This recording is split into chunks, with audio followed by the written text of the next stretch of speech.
Welcome to the last breakfast. Please enjoy the video. You'll start by confirming compatibility and getting power sorted.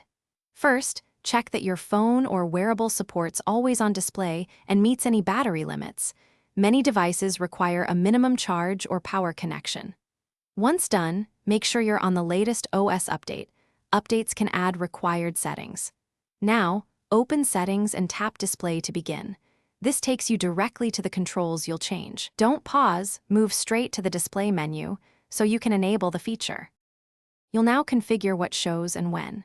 Toggle Always on Display on, and if available, pick a schedule to save battery. Scheduling limits uptime while keeping AOD useful. Next, choose a clock style and which widgets or info appear, because visual choices affect readability and power draw. Adjust brightness and ambient timeout to balance visibility versus battery life. Finally, set notifications and privacy filters so sensitive content hides. These choices define how AOD behaves and why it looks and lasts the way it does.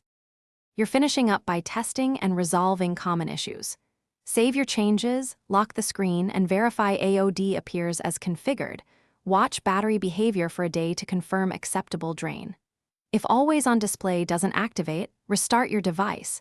This resolves many conflicts. Once restarted, recheck permissions and battery optimization exclusions. Make sure settings isn't restricted. If problems persist, clear the Settings app cache or perform an OS update. Failing that, contact device support. This single troubleshooting. Thanks for watching. If this was helpful, leave a like and consider subscribing. See you next time.